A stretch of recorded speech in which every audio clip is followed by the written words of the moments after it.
तो अब ना गेम वीक 2 भी पूरा हो गया है इस वर्ल्ड कप का।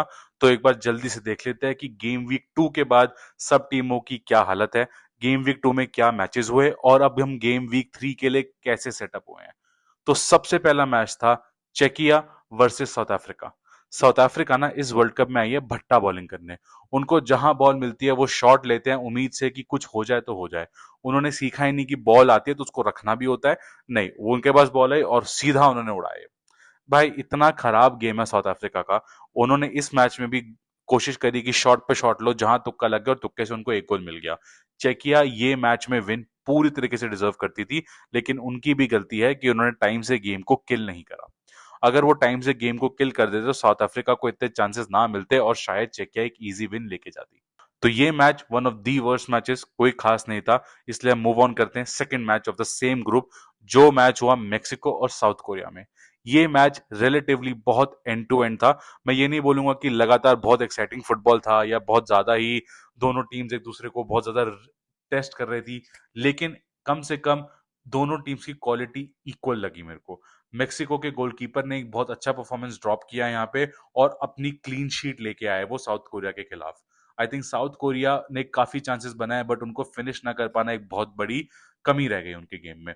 तो मेक्सिको को बहुत कॉन्ग्रेचुलेशंस की उनका होम पे वर्ल्ड कप है और वो अब क्लियरली क्वालिफाई कर जाएंगे अगले राउंड के लिए, तो बहुत अच्छा लग रहा है। लेकिन ये match I think south Korea deserve करती थी कि एक ड्रॉ लेके जाए। ओवरऑल एक अच्छा गेम था, मजा आया और मैं दोनों टीम्स को आगे देखने के लिए एक्साइटेड हूँ। तो अगर हम इनके ग्रुप पे नजर डालें तो अभी मेक्सिको टॉप पे है 6 पॉइंट के साथ और नीचे है South Korea with 3 points, with चेकिया and South Africa both on 1 point each. अब अगला मैच जो साउथ कोरिया खेलेगी वो होगा साउथ अफ्रीका के साथ। तो ये देखने को है कि साउथ कोरिया अगर एक इजी विन ले लेते साउथ अफ्रीका के अगेंस्ट, जो मुझे लगता है कि ले लेगी, तो they will move on to the next round and चेकिया इररिस्पेक्टिवली कोई भी रिजल्ट लेके आए वो शायद अब इस वर्ल्ड कप से बाहर हो जाएंगे।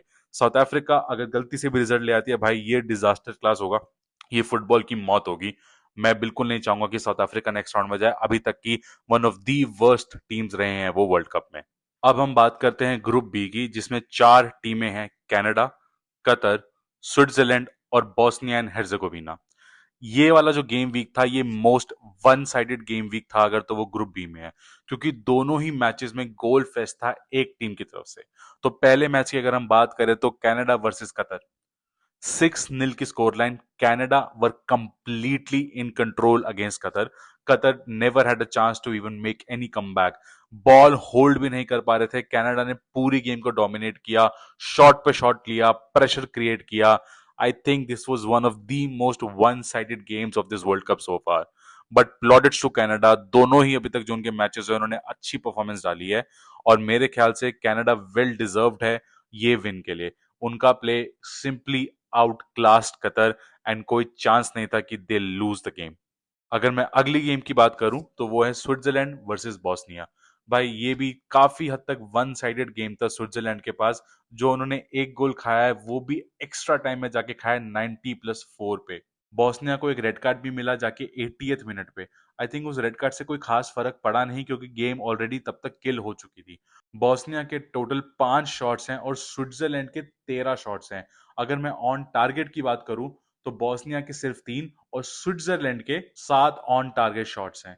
तो ये game absolute one handed dominance by Switzerland. तो अगर हम इस ग्रुप की स्टैंडिंग्स देखें ना, ग्रुप बी की स्टैंडिंग्स बहुत इंटरेस्टिंग है क्योंकि टॉप पे कनाडा और स्विट्जरलैंड है 4-4 पॉइंट के साथ, लेकिन they are playing each other the next. अगर इनमें से एक टीम हार जाती है तो वो चांस देगा बॉस्निया और कतर के विनर को क्वालिफाई करने का।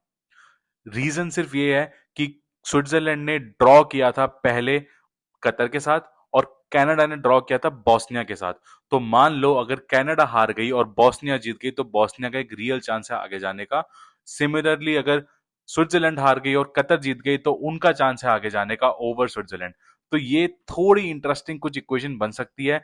आई थिंक कि ये दोनों टीम्स ही क्वालिफाई करेंगी, that is Canada and Switzerland, क्योंकि स्विट्जरलैंड बॉस्निया से जीती है तो उनको उस बात की बेनिफिट मिलेगा। अब हम बात करते हैं ग्रुप सी की, जहां की 4 टीमें हैं, ब्राजील, मोरक्को, स्कॉटलैंड और हेती। जहां हमने गेम वीक 1 में देखा था ब्राजील और मोरक्को ने ड्रॉ किया था, स्विट्जरलैंड ने इस ग्रुप में लीड ली थी। इस गेम वीक में हमने देखा कि स्विट्जरलैंड टुक अ डिफीट अगेंस्ट मोरक्को और वो स्लिप डाउन कर गए हैं थर्ड पोजीशन पे। स्कॉटलैंड ने उनको बहुत ज्यादा ट्रबल नहीं करा, पर बहुत ऐसा इजीली भी जाने नहीं दिया। आई think this was a perfectly balanced game which could have gone either way in the heat of the moment, but overall I am happy कि मोरक्को जीत गई ये match because they absolutely deserved this win. यही अगर मैं बात करूं Brazil और Haiti के मैच की, तो फाइनली मुझे ब्राजील में एक स्पार्क दिखा। वो दिखा कि उनके प्लेयर्स केपेबल हैं एक अटैक माउंट करने के। अच्छा, 3-0 की विक्ट्री जरूर लेके आए, but I think they were far from perfect. अभी तक उनके में परफेक्ट हारमनी नहीं फिट बैठी है। रफीनिया का गेम बहुत खराब था और उनको रफीनिया जैसा प्लेयर चाहिए कि अपने टॉप फॉर्म में अगर उनको आगे डीप जाना है इस टूर्नामेंट में।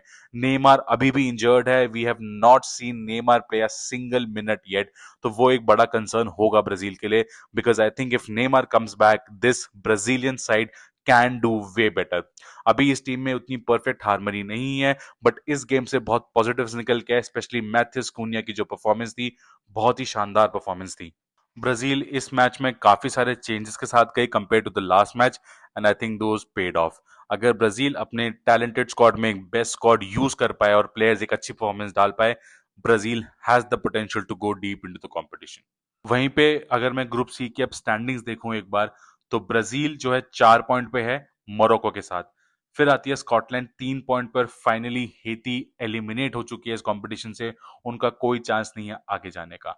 अगला जो मैच होगा मोरक्को का होगा हेती के साथ। I think Morocco gets an easy victory there and qualifies to the next round. Brazil and Scotland could be a tricky game. Scotland एक डार्क हॉर्सेस की तरह सामने आ सकती है, काफी टैलेंटेड स्क्वाड है उनके पास और ब्राजील को वो थोड़ा ट्रबल दे सकती है, but overall I am seeing कि Brazil should win that game and go ahead into the next round without much problems. सो मेरी ये प्रेडिक्शन है कि Brazil and Morocco will go ahead into the next round. Let's see if Scotland can deliver the first big shocker of this World Cup by defeating Brazil and knocking them out instead. अब अगर हम बात करें group D की, इसमें है USA, Australia, Turkey और Paraguay. ये वाला जो गेम वीक था, आई think this is completely owned by USA. एक और अच्छी परफॉर्मेंस उन्होंने डाली अगेंस्ट ऑस्ट्रेलिया, 2-0 की विक्ट्री लेके आए, एंड मुझे लगा कि USA might be serious contenders, क्योंकि आप इनका वर्ल्ड कप का आगे का रन देखेंगे, जो पोटेंशियल इनके मैचेस हैं काफी इजी नजर आ रहे हैं, and they actually might have the chance to go all the way till the semi-finals, which is huge for a country like USA. I think ये पोचेटिनो की टीम काफी हारमनी में खेल रही है, उनका प्ले एक्साइटिंग है, अग्रेसिव फुटबॉल है और देखने में एकदम मजा आ रहा है। अब उनका अगला मैच टर्की के साथ है, जो ऑलरेडी डिस्क्वालीफाई हो चुकी है। आई डोंट थिंक कि वो यूएसए को ज्यादा ट्रबल करेंगे। अगला मैच था टर्की और पैराग्वे, जहां पे पैराग्वे ने एक रिलेटिवली इंप्रेसिव परफॉर्मेंस डाला, क्योंकि 10 men पे 1-0 की लीड को डिफेंड करना is not an easy task against a team like Turkey, जिनके पास अटैकिंग टैलेंट बहुत ज्यादा है। I think they did a fabulous job defending their lead, and Turkey ने कंप्लीटली डिसअपॉइंट किया इस पूरे वर्ल्ड कप में, and now they are out of the world cup. इसी के साथ अगर हम पूरे ग्रुप डी की एक बार स्टैंडिंग्स देखें, तो सबसे टॉप पे है USA with 6 points, which makes them move on to the next round. उसके बाद आते हैं ऑस्ट्रेलिया और पैराग्वे, जो अगले मैच में एक दूसरे के अगेंस्ट खेलेंगे। आई थिंक ये बहुत इंटरेस्टिंग गेम होगा, बिकॉज ये क्वालिफायर हो गया before the round of 32। I think Australia के पास शायद थोड़ा ज्यादा टैलेंट है पैराग्वे से अभी तक जो मैंने देखा है, तो थोड़ा एज मैं उनको दे रहा हूँ, लेकिन पैराग्वे कैन सरप्राइज। अगर उन्हें 10 men के साथ 1-0 की लीड डिफेंड कर ली, तो they are really talented in that defence to stop Australia and get 1 goal on the counter. Turkey last पे है, जो अभी एलिमिनेट हो गई है। Again they were the disappointments of this cup, उनके बारे में ज्यादा मैं बात नहीं करना चाहता। अब हम अगर बात करें अगले ग्रुप की, तो सबसे पहले हम बात करते हैं Germany versus Ivory Coast. I think ये बहुत ही इंटरेस्टिंग गेम था। यहाँ पे मुझे लगता है हाइड्रेशन ब्रेक ने थोड़ा सा प्रॉब्लम दिया आइवरी कोस्ट को, क्योंकि सेकेंड हाफ के हाइड्रेशन ब्रेक से पहले वो काफी कंट्रोल में थे, पर वहां उनका मोमेंटम टूटा, एंड फिर जब हाइड्रेशन ब्रेक खत्म हुआ, जर्मनी वापस आई, वो लोग अपना मोमेंटम बिल्ड कर पाए और उनको 2 गोल मिले। आई थिंक जो 90+4 पे गोल मारा है जर्मनी ने, that is one of the most important moments of this world cup so far. काफी अंडर प्रेशर थी जर्मनी, बट उन्होंने गोल निकाला और दिखाया why they are Germany. Under pressure perform करना बहुत इंपॉर्टेंट है। सो ये game was a very good game, काफी मजा आया, and Germany delivered finally. But Ivory Coast को पूरे प्लॉडेट्स है, आखिरी मिनट तक they gave it their all. I think they deserved the draw, but football is cruel. And then मैं आऊं इस ग्रुप की हाईलाइट गेम पे, which is Curaçao versus Ecuador. अब लोग सोचोगे ये तो 0-0 है, तो ये हाईलाइट कैसे हुई? यही इस गेम का मैजिक है। The highlight of this game was their goalkeeper, Curaçao's goalkeeper, who made most number of saves in normal time in a World Cup game। 15 save निकाली लीरॉय रूम ने, जो कि इक्वल करता है world record of most number of saves in normal time. अभी जो total record है वो 16 का है टिम हार्वर्ड का, बट वो एक्स्ट्रा टाइम इंक्लूड करके है। So I think this game, even though 0-0 was a pure banger. दोनों टीम्स ने बहुत कोशिश करी कि गोल आए, but Curacao held on to the clean sheet and delivered a beautiful performance of defensive football. काफी अमेजिंग होगा, क्योंकि पिछला मैच वो 7-1 हार के आ रहे हैं। तो ये गेम उनके लिए एक बूस्ट रहेगा कॉन्फिडेंस में, एंड अगर वो आगे मूव ऑन करती हैं तो ये गेम उनके लिए डिफाइनिंग होगा। तो ये ग्रुप भी अभी काफी ओपन है, क्योंकि जर्मनी क्वालिफाई कर गई है 6 पॉइंट के साथ, लेकिन आइवरी कोस्ट है अभी 3 पॉइंट पे, कुरासाओ है 1 पॉइंट पे, और इक्वाडोर भी है 1 पॉइंट पे। अब आइवरी कोस्ट खेलेंगे कुरासाओ के अगेंस्ट, और वहां पे अगर कुरासाओ मिरेकली एक विक्ट्री निकाल ले, तो I think Germany is still beating Ecuador, तो कुरासाओ क्वालिफाई कर सकती है। वहीं पे इक्वाडोर के पास भी अपॉर्चुनिटी है जर्मनी को अपसेट करने की। तो ये ग्रुप अभी काफी ओपन है, तो इंटरेस्टिंग होगा कि गेम वीक 3 में क्या होता है। अब हम बात करते हैं ग्रुप एफ की। ग्रुप एफ ने डिलीवर करी दो बहुत ही बढ़िया games, I think one of the best games in this game week. सबसे पहले हम बात करें नेदरलैंड्स वर्सेस स्वीडन की, तो ये गेम था सभी लिवरपूल फैंस के लिए स्पेशली, क्योंकि उधर खेल रहे थे वर्जिल वैन डाइक और इधर Alexander Isak. I think Netherlands ने ये गेम बहुत डोमिनेट तो नहीं करी, बट उन्होंने अपनी चांसेस को कन्वर्ट किया, जहां पे स्वीडन ने बहुत स्ट्रगल किया।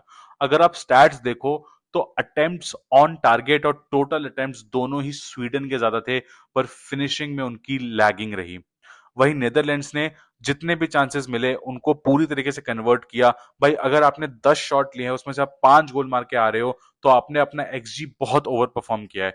एंड आई थिंक ये नेदरलैंड्स के लिए की था इधर। जहां हम नेदरलैंड्स के डिफेंस को हमेशा ज्यादा क्रेडिट देते हैं, इस गेम में दिखाया कि नेदरलैंड्स की मिडफील्ड कुछ कम नहीं है। ऑब्वियसली कोडी गैक्पो जो बहुत सरप्राइज एलिमेंट निकला, इतना ही बढ़िया परफॉर्मेंस दी जो उसने पूरे सीजन लिवरपूल के लिए कभी नहीं दी। ये गेम बहुत अमेजिंग गेम था। अगेन 5-1 की victory for Netherlands, and they retain the top spot in their group over Sweden. अगला मैच था जापान और Tunisia. I think Japan have been the true dark horses of this world cup. पहले किसी को इतनी expectation उनसे नहीं थी, लेकिन उन्होंने दिखाया कि why they deserve their spot at the world cup.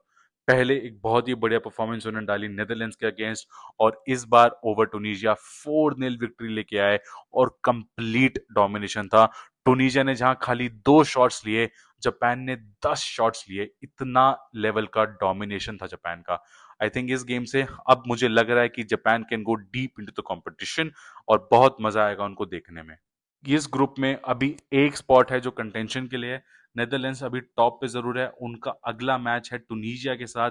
I think they will retain that spot, लेकिन जो रियल कॉन्टेस्ट होगा वो है जापान और स्वीडन। दोनों ही टीम्स बहुत अच्छी हैं, जहां दोनों ही टीम्स ने टूनिजिया को थोड़ा तो पेला, देखो बहुत पेला, बेचारी टूनिजिया, बुरा लग रहा है। लेकिन नेदरलैंड्स के खिलाफ के अगर हम देखें, तो जापान ने मच बेटर परफॉर्मेंस डाला था। मैं थोड़ा सा हाई रेट कर रहा हूँ जापान को बेस्ड ऑन परफॉर्मेंसेस, लेकिन अगर मैं ऑन पेपर देखूं, तो Sweden and Japan are almost equally matched. ये देखना पड़ेगा कि can Sweden be more clinical against Japan और नॉट। जो मुझे लग रहा है कि मुश्किल होगा, कि जापान ने अभी तक एक्सीलेंट डिफेंसिव परफॉर्मेंसेस ड्रॉप करी हैं, तो स्वीडन को रोकना उनके लिए एक बड़ा टास्क नहीं होना चाहिए। But again world cup has been full of surprises, तो मैं सरप्राइज नहीं होऊंगा कि अगर मैं गलत प्रूव हो जाऊं और स्वीडन जाके जापान को डिफीट करके अगले राउंड के लिए क्वालिफाई करे।